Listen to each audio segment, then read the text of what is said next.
What would you do if the most powerful family in the country told you your child never existed? For 5 years, she lived with that lie, raising her son in the shadows of Seoul, invisible to the man who fathered him. But silence has an expiration date.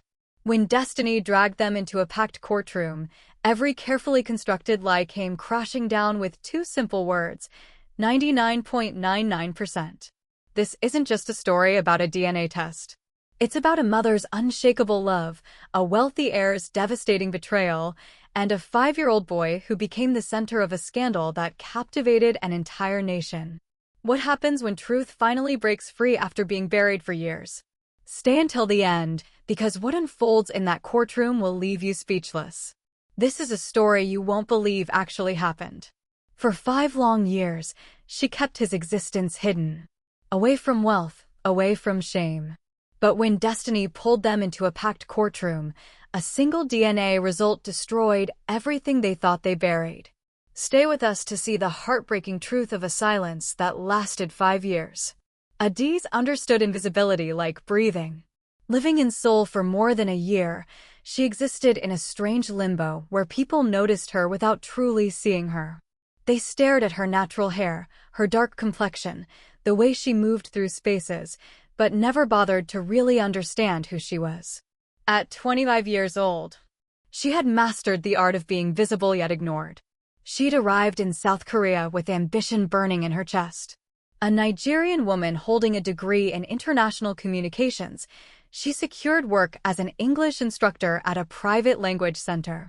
Her apartment was nothing special, tucked on the 5th floor of an aging building in Hongdae, where the walls were paper-thin and she could hear neighbors arguing at midnight. But it belonged to her. She maintained a diary beside her bed and kept a succulent plant on the windowsill, small reminders that growth was possible even in hostile soil. On a cold Thursday afternoon, her supervisor summoned her into the cramped office. "We have an exclusive request," the woman announced, barely hiding her excitement. "Private tutoring, premium rate. Chaebol background." Adaeze's eyebrows lifted slightly. "A chaebol family?" "Correct." The supervisor nodded enthusiastically. "He's expanding business operations internationally. Needs advanced English training. Sessions at his residence. His name is Park Jae-won." Adaeze paused, weighing her options. Wealthy Korean clients often treated tutors with polite detachment at best, sometimes with casual cruelty at worst. But rent was overdue, and something about the challenge intrigued her like a puzzle demanding solution. The following evening, she found herself at a gleaming penthouse in Cheongdam-dong, where a stone-faced security guard barely concealed his shock at her appearance. Jae-won waited inside, positioned at an expansive marble table with a laptop open before him. He didn't rise to greet her. Didn't even acknowledge her entrance properly. "You're supposed to be my tutor?" he asked, skepticism dripping from every syllable. "That's correct," she responded evenly. His gaze traveled over her slowly, lingering in ways that made her skin prickle with discomfort. "You don't exactly fit the profile." "Sit down," he commanded, gesturing dismissively toward the chair opposite. "Let's not waste my time." That first lesson felt like walking through broken glass. Each time she offered correction, he scoffed. He challenged her credentials, interrupted constantly, treated her like hired help he resented having to acknowledge. By their second meeting, she seriously considered terminating the arrangement, but something stubborn inside refused to surrender. Perhaps it was dignity. Perhaps it was the fierce conviction that she deserved to occupy that space without apology. Sessions continued on a twice-weekly schedule. Gradually, his hostility morphed into something more complex. "Do all Nigerians talk this rapidly?" he questioned once. "Do all chaebol heirs interrupt this frequently?" she countered. The faintest smirk touched his lips. It wasn't friendship forming between them. Not even mutual respect. Something messier and more complicated. Friction mixed with curiosity and an electric tension neither could name. She didn't particularly like him, but she understood him in ways he probably didn't understand himself.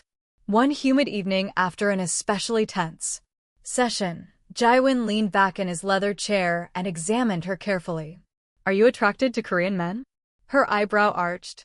Do you normally interrogate your language instructors? A slow, dangerous smile spread across his features. Don't be so defensive. Just making conversation. I've never been intimate with a black woman before. Foreign women go crazy for Korean guys though, right? The internet says so. She stood abruptly, fury rushing through her veins like fire. I'm not here for your entertainment, Jaewon. I didn't suggest you were. He offered no apology. But you're striking. In an unfamiliar way. Interesting. Adaeze left that night swearing she'd never return, yet she did. Not because she'd forgiven anything, but because something unexplainable kept drawing her back like gravity. Maybe it was how he began changing gradually. He started bringing her herbal tea without being asked. Later, he inquired about her background. Not with the typical ignorance foreigners faced, but like he genuinely wanted to comprehend her world. Jaewon's curiosity transformed into something obsessive, manufacturing questions about English grammar when really he craved conversation. His arrogance softened around the edges and slowly something dangerous blossomed between them. He began questioning her about Nigerian life. She described Lagos to him, the beautiful chaos, incredible food, the music that made your soul dance, the laughter that echoed through crowded streets.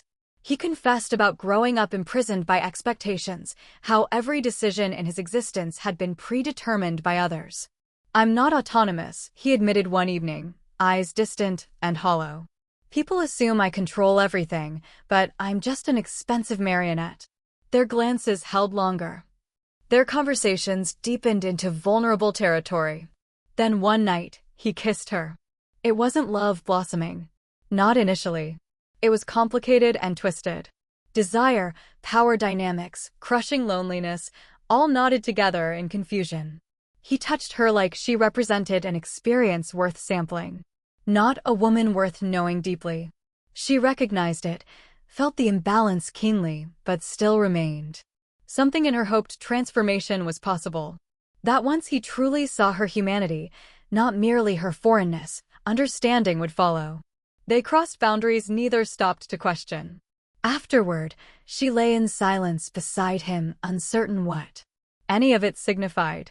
For Jaewon, she feared it represented curiosity satisfied, an exotic box checked. Yet she stayed anyway. He began calling outside scheduled lessons, presenting small thoughtful gifts, walking beside her through empty streets after midnight when the city finally exhaled.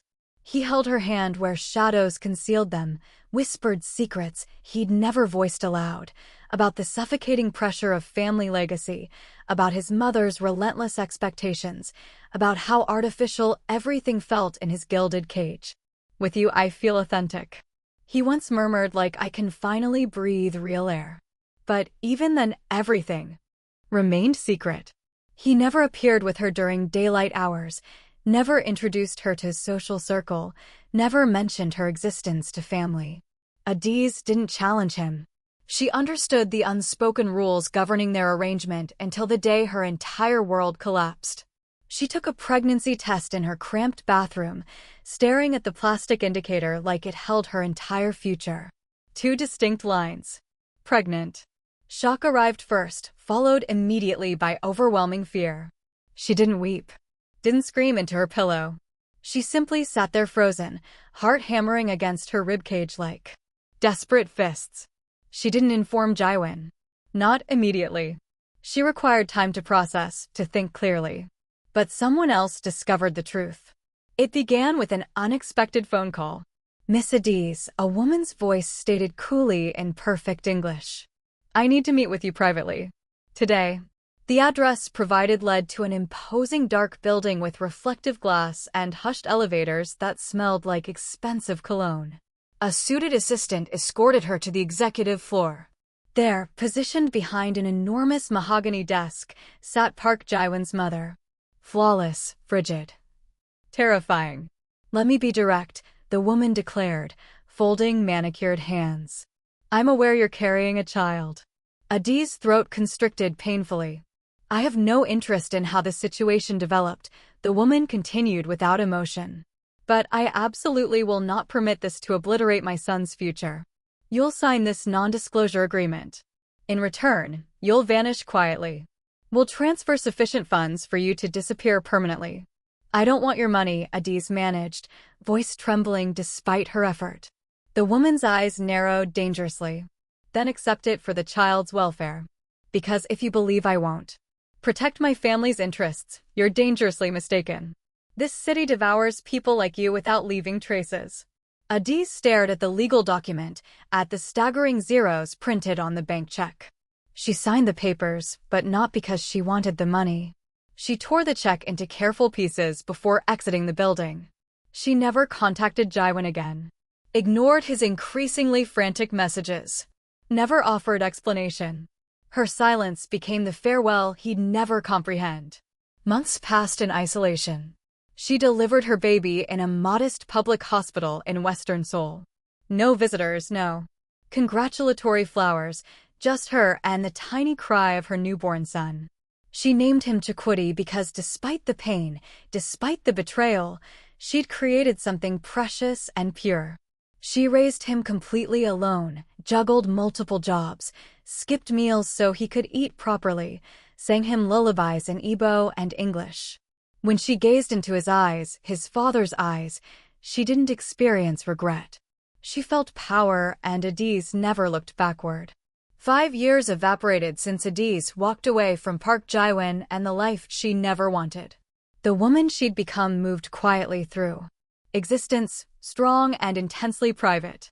She navigated the world like a ghost, never conspicuous, never lingering long enough to attract attention, just enough visibility to survive, just enough to raise her son properly. Chakwudi was her universe. At 5 years old, he overflowed with curiosity, talked rapidly, and radiated pure joy. His tight curls bounced when he ran. His infectious laughter filled their modest apartment, and he questioned everything from why the sky changed colors to why people needed to sleep. To outsiders, they appeared ordinary. A single mother and her child. Nobody questioned his father's identity. Nobody pried. Adaeze never spoke Jaiwan's name, not even in nightmares. She worked relentlessly, teaching English mornings at an elite international academy and organizing inventory at a bookstore evenings. Her existence was exhausting, but it belonged entirely to her, and it felt safe, but safety never endures forever. Fate, merciless and strange, always waits for the precise moment to unearth what's been carefully buried. That moment arrived on a bright afternoon at Hanseong Global Academy, where Chakwudi attended kindergarten on scholarship because his mother taught there. Adaeze stood quietly near the back of the school gymnasium, coat pulled tight around her shoulders. Pride swelled in her chest as Chakwudi stood on stage wearing his white uniform and paper crown, rehearsing an adorable group performance about sharing and kindness. His bright eyes scanned the audience until finding her, and he beamed, waving enthusiastically. She waved back, eyes glistening with emotion.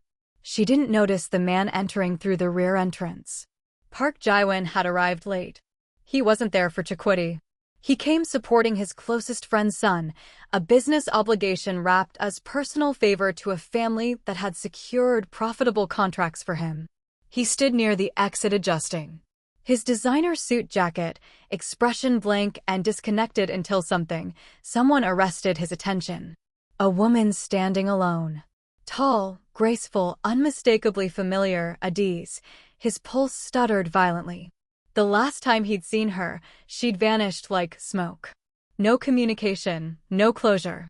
His mother had assured him everything was resolved, that Adaeze had handled the situation appropriately. She'd told him the pregnancy was terminated, that it had been a temporary mistake requiring expensive cleanup. He believed her completely until this exact moment because standing beside Adaeze was a child. A small boy with beautiful brown skin, bouncing curls, and undeniably his eyes. Jaiwan stared in complete disbelief, breath trapped in his lungs, hands clenching involuntarily. Impossible. This can't be real. He moved forward instinctively, pushing through the gathered parents, pace accelerating, jaw tightening with each step. Adaeze. She froze solid. The name sliced through the air like a blade through silk. Slowly, she rotated and her heart plummeted. Jaiwan, here now. staring at her like she'd returned from the grave. Chakwooti gripped her hand, confused. "Mommy, who's that man?" Adaeze's expression remained composed, but her voice betrayed her. "Nobody important, sweetheart. Just stay beside me." Jaewon advanced closer, gaze locked on the boy. "Who is he?" he demanded, voice low but sharp enough to cut. Adaeze straightened protectively, positioning herself between them. "He's my son." Jaewon's eyes widened dramatically. "Is he mine?" Nearby parents began rotating toward the unfolding scene. The gymnasium had transformed eerily silent. Several were already extracting phones, sensing drama worth recording. Adaeze's jaw tightened visibly. "No, he isn't." Jaewon blinked, genuinely stunned. "Don't insult my intelligence." "I'm not," she stated firmly. "He's not your child." Jaewon examined the boy again. The resemblance was impossible to deny. He was essentially staring at a miniature reflection of himself. "You expect me to accept that?" he snapped harshly. "You disappear for 5 years and suddenly I discover you here with a child that's practically my clone?" "You believed I eliminated him," she said bitterly. "Why does truth suddenly concern you now?" He stepped aggressively closer. "Because you deceived me." "I protected him," she hissed under her breath. "I protected him from you, from your family, from everything." By now, a substantial crowd of parents and faculty had encircled them at a supposedly respectful but obviously intrusive distance. The principal was whispering urgently to administrative staff. Someone in the back was definitely filming, their phone angled discreetly. "Stop this immediately," she whispered desperately. "Not here. Not now." Jaewon's voice rose, emotion fracturing through his carefully maintained facade. "I deserve to know if that's my son. You forfeited that right the moment your mother offered me blood money and demanded I disappear." Shock rippled through the small audience. Several parents gasped audibly, hands covering mouths. "She told me you terminated the pregnancy," he said, words thick with confusion and anger. "She lied to you," Adaeze said, her voice hollow and exhausted. "And you believed her without question." Silence hung heavy between them. Chakwooti looked up at his mother, frightened and bewildered. "Mommy, what's happening?" She knelt and embraced him tightly. "Nothing, baby. We're going home right now." Then she stood and faced Jaewon directly. Her voice calm and absolutely final. "He's not your son. Period."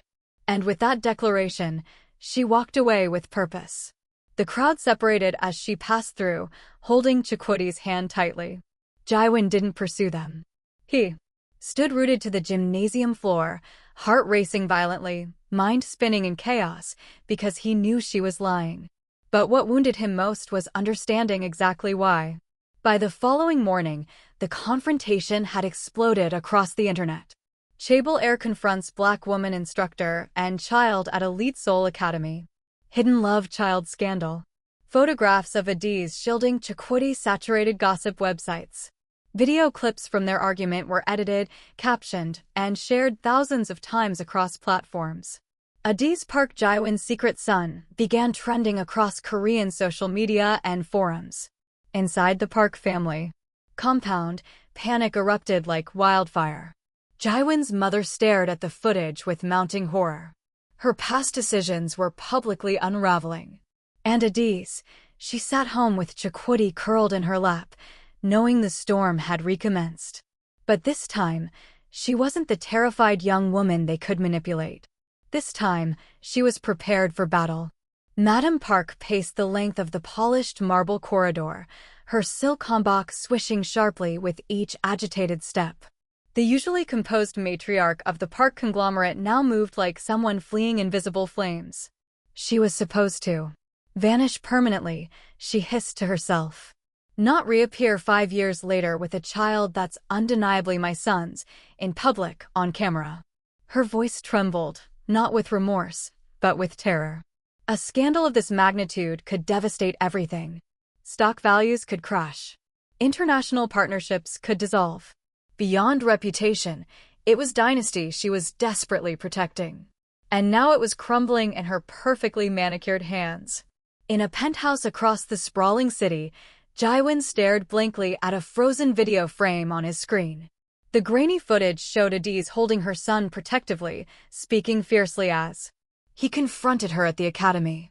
"He's not your son." Her voice echoed endlessly in his ears. His jaw clenched painfully. She was lying. She had to be lying. She was concealing something crucial. And now she was attempting to humiliate him publicly. "She wants to paint me as the villain," he muttered bitterly.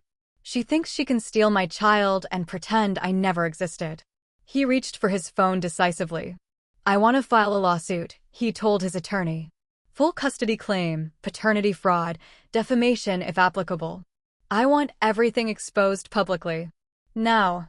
Within days, the legal case shook the entire nation. Blogs, newspapers, and television channels broadcast endless headlines. Park Jae-won sues black woman in explosive paternity scandal. Mystery woman denies child is his. DNA test ordered. Adaeze, con artist or silence victim? Public opinion fractured dramatically. Some viewed Jae-won as a victim of a calculating woman. Others saw Adaeze as a mother protecting her child from the brutality of wealth, racism, and unchecked power. Inside the courtroom, the atmosphere crackled with tension. Reporters occupied every available seat. Lawyers whispered urgently. Cameras waited like vultures outside. Then Adaeze entered. She wore a simple navy dress, her natural hair neatly styled, her face serene and unreadable, her dignity radiating louder than any protest. She held Chakwoti's hand as they entered the room. He clutched a small plush toy, a gift from his 5th birthday celebration. When Jae-won entered, the room buzzed again with energy. He appeared polished, expressionless, but the tension in his posture betrayed inner turmoil. His eyes locked onto Adaeze like she was an equation he couldn't solve. The judge, a stern woman with silver hair and penetrating eyes, called the proceedings to order. The confrontation began. Jae-won's attorney stepped forward initially, voice sharp and aggressive. "Your Honor, our client, Mr. Park, has substantial reason to believe that the child in question is his biological son. The mother, Miss Adaeze, has refused acknowledgement and has concealed the child's existence for 5 years. We believe she has intentionally misled Mr. Park and damaged his professional reputation significantly." Adaeze sat motionless, eyes fixed on the judge. "Miss Adaeze," the lawyer continued, now rotating toward her. "Why did you never inform Mr. Park about the child?" Adaeze didn't flinch. "I was informed he didn't want the child. That there was no place for us in his world." "By whom?" She hesitated briefly, then answered clearly. "His mother." Gasps rippled through the gallery like a wave.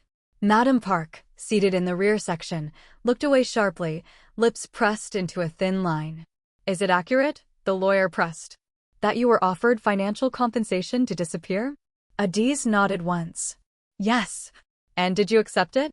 "I signed the document," she replied steadily. "But I never touched the money." The lawyer paced strategically. "So you raised this child independently? And you never once thought it appropriate to inform Mr. Park?" "I thought it was appropriate to protect my son," she said softly but firmly. The lawyer's tone hardened considerably. "And is Mr. Park the father?" The room held its collective breath. Adaze's face remained completely unreadable.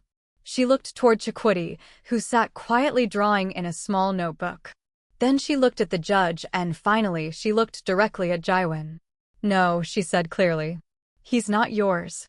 The courtroom exploded in whispers and exclamations. Jae-won's hands balled into tight fists. "Are you serious right now?" He stood abruptly, glaring at her. "You're going to lie in front of all these people? In front of our child?" "He's not yours," Adaeze repeated calmly. A flash of genuine hurt crossed his features, but it quickly transformed into rage. The judge banged the gavel firmly. "Order in this courtroom." Jae-won leaned forward, voice trembling with emotion. "You think I won't prove it? You think I'll just walk away?" He turned to the judge directly. "I want a DNA test performed immediately." "Granted," the judge replied. "The test will be scheduled within the week. Until then, no further public statements from either party. Do you both understand?" Adaeze nodded silently. Jae-won didn't respond. He just stared at her with fury and confusion swimming in his eyes. Outside the courthouse, the media frenzy exploded exponentially. Some labeled Adaeze a liar and manipulator. Others called her a hero and survivor. Madam Park worked frantically behind the scenes, calling in favors, silencing certain headlines, compensating journalists, but the internet couldn't be controlled. Clips from the trial circulated everywhere. People debated in cafes and offices and on subway platforms. In the middle of the chaos, Adaeze walked home with her son's hand in hers, as composed as ever. Chaebol looked up at her. "Mommy, is that man really my dad?" Adaeze knelt and hugged him tightly. "You're mine," she whispered. "That's all you need to know." Truth has a way of surfacing. And in a sterile laboratory across the city, 2 vials of blood waited. One from Jaewon, one from Chaebol. The results were coming, and with them, a storm that would change everything forever. The courtroom was so silent, it felt like the walls themselves were listening. Everyone was seated, waiting for one thing: the results of the DNA test. Adaeze sat calmly at the front, dressed in a simple white blouse and navy skirt. Her face was smooth, unreadable, but inside her heart hammered against her ribs. Chaebol sat in a separate room under court supervision. He was too young to comprehend the gravity of the moment, but Adaeze felt every ounce of it pressing down on her shoulders. Across the aisle, Jaewon resembled a statue, impeccable in his gray suit, hair perfectly styled, eyes locked on the judge's bench. He hadn't spoken to anyone all morning, not even his mother. Madam Park sat behind him, surrounded by her legal team. Her face was ashen, her lips pressed tight. She clutched her designer handbag like it was the only thing anchoring her to reality. Cameras weren't permitted inside, but dozens of journalists waited outside the courthouse, ready to capture any emotion that escaped the building. The judge finally entered, holding a sealed envelope. A silence deeper than any before followed. As she opened it and scanned the documents carefully, her voice was clear, calm, and absolutely final. As per the results from the DNA laboratory conducted under court order, the probability of paternity between Park Jaewon and the minor child Chaebol Adaeze is 99.99999%. A gasp erupted from the courtroom. Then absolute chaos. Someone shouted. Another person dropped documents. Several reporters scrambled out of the room to break the news. First, and in the middle of it all, Madam Park slumped in her seat, fainting, her head rolling sideways as her assistant cried out and rushed to support her. Gasps transformed into panic as security officers helped her out of the courtroom. Jaewon didn't move.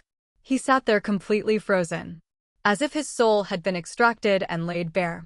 He had fought so desperately to prove Adaeze wrong. To prove the child wasn't his. He had believed the lie his mother constructed, that the baby was never born. But now the truth existed on a printed document, undeniable. He looked up across the courtroom.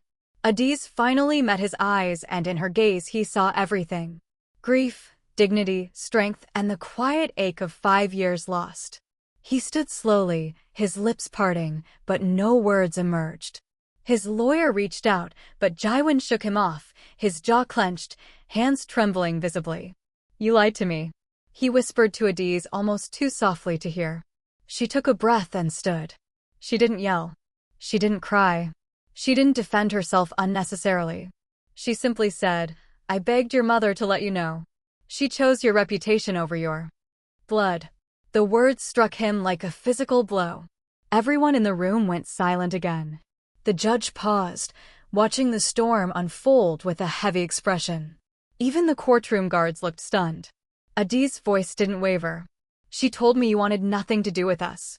She paid me to disappear, and I did for the sake of peace. But don't mistake my silence for guilt, Jaewon. I've raised our son with everything I have. Alone." His eyes glistened with a mix of rage and heartbreak. "You should have fought harder," he whispered hoarsely. She tilted her head slightly. "Why didn't you?" He opened his mouth again, but closed it, unable to form words. The judge cleared her throat. "Order in this courtroom." We will reconvene for custody discussions in a separate session. Today's hearing is now concluded. Bang! The gavel dropped, and just like that, it was over. But outside the courtroom, the real storm had just begun. The headlines exploded everywhere. DNA test confirms chaebol heir fathered secret son with Nigerian woman. Public shock as Madam Park faints in courtroom during paternity scandal. Justice for Adaeze trends on Korean social media. People took sides immediately. Some praised Adaeze's strength and composure. Others criticized her for keeping the child's secret. Still more turned their attention to Jiwon and most of all, Madam Park. She disappeared from public view entirely. No interviews, no press conferences, no official statements. But the damage was catastrophic. Inside the Park family, walls were fracturing. Investors demanded explanations. International partners grew cautious and distant. And Jiwon, he returned to his penthouse, stood before the same window he once gazed through when he thought his world was under control, and now realized he had lost something he could never purchase back. His son. His son had grown up without him, had laughed, cried, taken first steps, all without knowing his father existed. He thought about the years spent in silence. The questions he never asked, the lies he never questioned. And now he didn't even know if Adaeze would ever let him near the boy. He didn't know Chakwoti's favorite color, his bedtime routine, or how he liked his breakfast. He didn't even know if the boy would want to see him again. That night, Adaeze stood in the doorway of her son's bedroom watching him sleep. His small chest rose and fell under his superhero blanket. His tiny hand clutched the same plush toy he'd carried to court. She walked over slowly, knelt beside him, and brushed a curl from his forehead. "I love you," she whispered, "no matter what happens next." For the first time in a long time, she didn't feel fear or anger, just sadness and quiet relief that the truth was finally free. But truth, as powerful as it is, doesn't heal everything. It leaves questions behind. Will Jiwon try to repair what was broken? Can a man raised in power and privilege become the kind of father a boy like Chakwoti deserves? Can Adaeze ever forgive? Not just Jiwon, but herself for not speaking sooner? The answers weren't here. Not yet. All that remained was silence.